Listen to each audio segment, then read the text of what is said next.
I will stem from the question posed by the Honorable Judge. He said that there seems to be no previous filing and simultaneous filing because they were filed at different dates, but they were referred at the same time. Hence, maybe it fits into the definition of when there is one complaint initiated. However, we see here that upon the filing of these complaints, it is within the House rules that they must refer it to the Committee of Justice, not file, wait for maybe 2 or 3 other complaints, then decide when they want to file it. This is why it's not entirely ministerial anymore, because you're giving the Congress the discretion on how long to wait and how many more complaints they can wait for, and then they will simultaneously file it. And that exactly is the grave abuse of discretion here.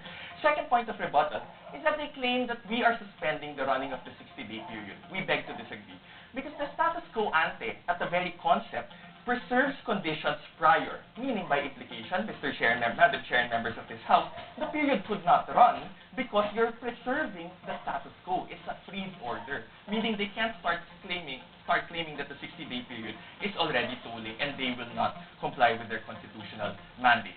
2 points of argument for beneficiality. Number 1, we strengthen impeachment as an institution and as a procedure.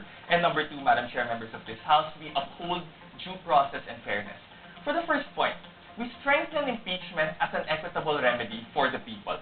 We know that impeachment is so important because some high officials can only be removed by impeachment, the President, the Chief Justice, and even the Ombudsman. But impeachment, as we have seen, has been abused and disrespected by private individuals and even Congress in the past few years. Let me give a couple of examples. Number 1 is the spurious and groundless impeachment complaint on its face filed against Gloria Macapagal Arroyo, possibly by her cronies, so that it can be dismissed and then there will be no more impeachment proceeding filed within that year. We all know that. The second problematic abuse of the impeachment is what we see right now. What we have is Congress not filing immediately or referring to the Committee on Justice, but they consolidate multiple complaints, even if they were filed at different times, and then it becomes their sole prerogative to determine when it will be filed and how much long-rolling complaints there will be. So for all its importance, what we see here is that impeachment is ineffective and has not been strengthened by practices in years past. That's why it's time for now the S to the Supreme Court to step in and for Congress to let the Supreme Court lay down the groundwork, decide, and interpret how it can be strengthened. Yes, ma'am. Do you agree, Mr. Speaker, that the filing of the impeachment complaint, the petition, the Ombudsman would chair is still premature, since the complainant in the impeachment complaint before the Congress can still amend the petition?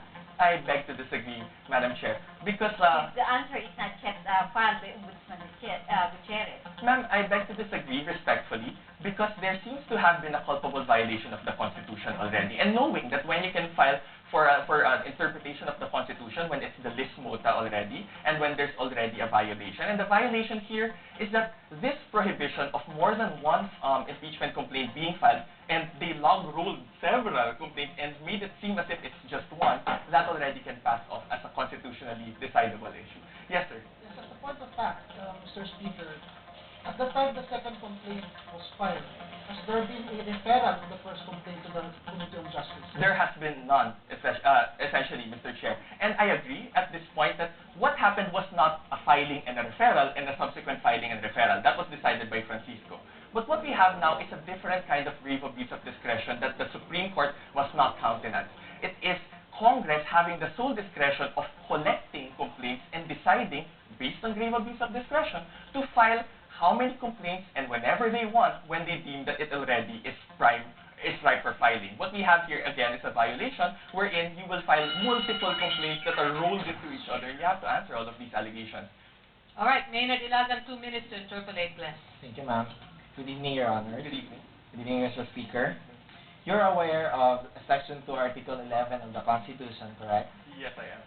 So that the Ombudsman may be removed from office only through an impeachment, right? Precisely. That is if the Ombudsman is found unfit for her position or his position. Sure. Do you believe that Ombudsman Gutierrez has betrayed public trust? We're not deciding on the merits of the case, sir. Well, I agree with that, but it is undeniable that as of now the country is divided on that issue and wants to know the truth. Yes, So my question is, since this issue has not been verified yet, do you want this issue to be resolved soon? Yes, Yes or no? but let me qualify, please. Okay, Because so if in you what if way? your complaint and it's dismissed, I you block have all received of your the answer, which is complaints a for yes, 1 Mr. year. Speaker. And so, Probably in the way made the complainant follows the rules of answer. may be heard regarding Speaker, would you have to know the position of her ombudsman right now? You have to look. You have to look first if the complaint is Yes or good. no? Because if the Yes or complaint no, is Mr. dismissed, Speaker, through an then impeachment proceeding or no? probably yes, through an impeachment proceeding, so but that one is a that yes. follows the rules of law, sir. Now, Mr. Speaker, would you perhaps know the conviction rate of the ombudsman right now?